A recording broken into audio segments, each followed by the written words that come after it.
Mientras que en los primeros 20 años del Telecán, la balanza comercial agropecuaria fue deficitaria. Desde el 2016 para México, esta se convirtió en superavitaria, pues México es el 12º país agroalimentador del mundo. Recordemos que en el proceso de la negociación del Telecán hace más de 25 años, este fue uno de los sectores más sensibles por las enormes asimetrías en materia de productividad de los tres países, pero también por los subsidios y las subvenciones que el mismo Estados Unidos le da de manera directa e indirecta a los productores agrícolas. El sector agropecuario fue un sector muy sensible en el momento de la negociación. Tan sensible que fueron el único sector donde hubo productos que tuvieron un periodo de desgravación arancelaria de 15 años. Maíz, frijol, azúcar, jugo de naranja fueron productos que para México fueron extremadamente sensibles y donde se le dio la desgravación más larga. ¿Qué quiere decir que en vez de 5 o 10 años, que fueron los periodos establecidos para prácticamente todo el sector de bienes, qué quiere decir que haya 15 años? Quiere decir que reconociendo las sensibilidades que había en México para competir frente a los productos del extranjero, México necesitaba un periodo más largo para ajustar a sus productores. Esa fue la razón por la que se dio. Vamos con los complicados. Piensa tú en agricultura. Si tú empiezas a ver en agricultura completo, tú dices, bueno, ¿cómo lo quieres medir? ¿Lo quieres medir por el superávit que tenemos? Yo no creo que sea muy buena medición. Y soy consistente. Tampoco creo que es muy bueno que tengas todo un superávit. Tampoco es muy malo que tengas déficit, porque en algunos lugares, si no tienes ventaja comparativa, claro, yo no tengo ningún problema en que haya déficit. Entonces, ve en la agricultura lo que sucedió. Estamos protegidos con precios de garantía, con unas distorsiones enormes. Vamos abriendo, no se hizo de golpe, obviamente tomó 10, 12 años para irlo, hasta 15 años para irlo abriendo. Si hablamos de la parte agropecuaria, también pues vale la pena señalar que México tan solo exportaba 4,000 millones de dólares hace 25 años. Y hoy día es de los jugadores más importantes, llegando casi a 30,000 millones de dólares de exportaciones anuales. Este combo o esta sinergia que se ha dado también en el sector agroalimentario pues es muy importante, que tradicionalmente los países que son fuertes en manufacturas pues no lo son en el sector agroalimentario. Y parte de estos temores que había en aquel entonces pues era que el sector agroalimentario no iba a estar preparado para competir con otras empresas de América del Norte. Somos, para darte una idea, 1 de cada 2 tomates frescos que se consumen en Estados Unidos es de origen mexicano. En términos de aguacate somos el principal exportador global, no solamente en volumen, sino en calidad, que eso es bien importante. En cítricos, como comentas, en limones también somos un jugador global, el principal exportador. Entonces, hemos ido logrando desarrollar cadenas productivas con los proyectos de apoyo que ha dado el gobierno, pero también con la capacidad del sector privado de ir desarrollando los nichos y las áreas de oportunidad. Los sectores agropecuarios de los dos países han sido ganadores. Obviamente, las ventajas comparativas de Estados Unidos y de México son muy diferentes.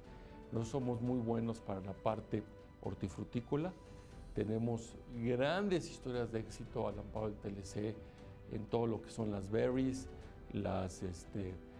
obviamente el jitomate, el pepino y el aguacate. El aguacate, que es probablemente la historia de éxito más grande, simplemente porque hace 20 años no exportábamos un solo aguacate y hoy exportamos más de 1.500 millones de dólares al año. Entonces ha sido una explosión y ha demostrado las ventajas de tener no solo el acceso al mercado de América del Norte, sino también las disciplinas para mantener ese acceso. Eso es claramente una vocación pues de cambio de modelo, cambio de paradigma, y hoy día si tú escuchas, pues el sector agroalimentario ya no está en contra de las negociaciones comerciales.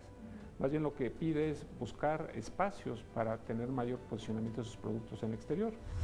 México tiene una enorme ventaja comparativa en todas las hortalizas.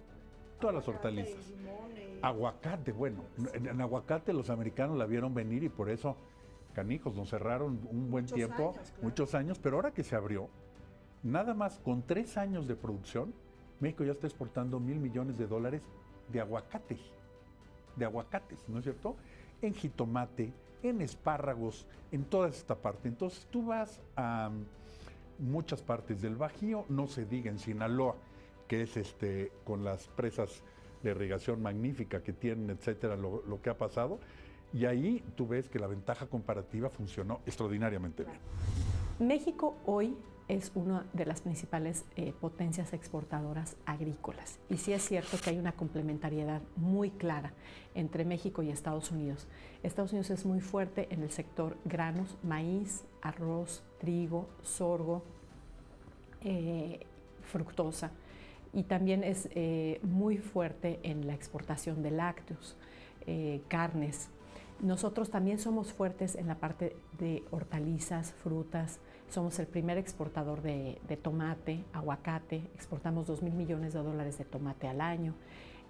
Cebolla, ajo, frutas, berries. O sea, realmente tenemos una presencia muy fuerte en Estados Unidos. Entonces, en ese sentido hay una complementariedad. Ahora, esto obviamente está enfocado en el sector agroexportador. Pero no olvidemos que también hay otro sector, que es el sector rural nacional, que pues obviamente no puede competir ni en condiciones, ni en las mejores condiciones con el nivel de producción que tienen en Estados Unidos. En primera, porque tienen extensiones más amplias, créditos mucho más flexibles y mucho más blandos, y subsidios a través de la ley agrícola en Estados Unidos. El 1 de enero del 2008 quedaron totalmente desgravados el maíz y el frijol en el marco del Telecán. México, como país originario del maíz, se convirtió en un importador neto de este producto básico para la población. Mientras que México se convirtió, con una de sus mayores fortalezas, en exportador de frutas y hortalizas, Estados Unidos y Canadá han sido intensivos en la producción de granos. Nosotros importamos maíz y frijol subsidiado en Estados Unidos. Entonces, lo que nosotros compramos en Estados Unidos es más barato que lo que podemos conseguir en cualquier otra parte del mundo. Entonces, el balance es un balance muy delicado, porque no podemos decir que todo el sector agropecuario resultó afectado. Sí es cierto que el sector rural, el sector de maíz tradicional, los pequeños propietarios con pequeñas parcelas, pues obviamente vieron desplazados, y es obvio que se iban a ver desplazados porque no hay manera de que puedas competir con esas grandes extensiones de tierra, con esa producción y con esos precios internacionales. Y también no podemos olvidar el contexto internacional. En los años 90 hubo una caída muy importante en los precios internacionales de los commodities. A partir de que entra China a la OMC en el 2001, empiezan a dispararse esos precios internacionales. Pero en los primeros años del Telecán, aunado a la crisis financiera que nos pegó muy duro en el 94-95 con la crisis del peso, con la caída de la economía mexicana, la caída del sistema financiero. Tuvimos en el 95 una caída del PIB del 6%, y para salir adelante fue muy complicado para todos los sectores. En maíz seguimos siendo muy competitivos en unas áreas, en otras no, y se contrajo. Y el resto lo importamos. ¿Y cuál es la balanza total agropecuaria? La más superavitaria de la historia. Sí, se convirtió en superavitaria. Exacto. Entonces, la verdad, piensa en el consumidor. ¿Por qué tenían que tener maíz 30% más caro que Estados Unidos y trigo 30% más caro? Si las ventajas comparativas te dicen que puedes importarlo en ciertas cosas, entonces, pero necesitas a la gente irla modificando con educación, con riego, etcétera, etcétera. Donde no funcionó muy bien. Donde no funcionó muy bien es, por ejemplo, en trigo. ¿Por qué en trigo no? Bueno, déjame explicártelo. En trigo no somos competitivos por esto. El trigo en México se siembra en riego, y para riego necesitas hacer un pozo que en promedio tiene 300, 400 metros de profundidad, con electricidad para mover el pozo, y entonces con eso riegas. ¿Contra quién competimos? Piensa tú los grandes plains en Estados Unidos, donde se irriga con el deshielo. No hay que hacer agujeros, te va llegando de arribita y te viene corrido. Entonces ellos tienen un costo de agua muchísimo más bajo que nosotros, y entonces en trigo no somos competitivos, pero sí somos competitivos hiper en calabacitas y en aguacate. Sí, en brócoli. Exacto. Entonces, ¿qué es lo que sucede con la ventaja comparativa? Que en algunos efectivamente se contraen, entonces las superficies de trigo, hay ciertas zonas que son competitivas, pero el 80% no era, y nada más quedó la tercera parte. En la parte donde nosotros somos menos competitivos, que es la parte, por ejemplo, de cereales, la producción de cereales en México ha aumentado, pero no ha aumentado lo suficiente como para permitirnos satisfacer la demanda interna.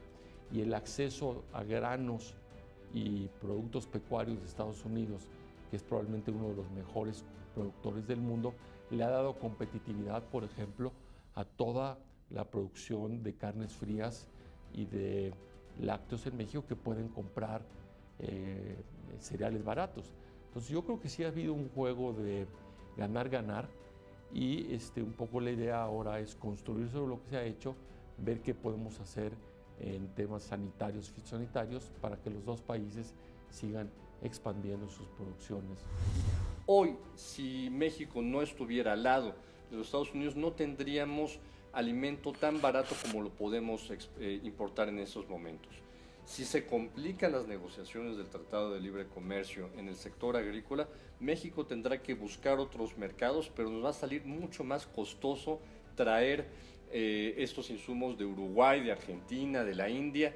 Va a ser mucho más costoso. Realmente nos hemos beneficiado de insumos para el consumo del día a día mucho más baratos.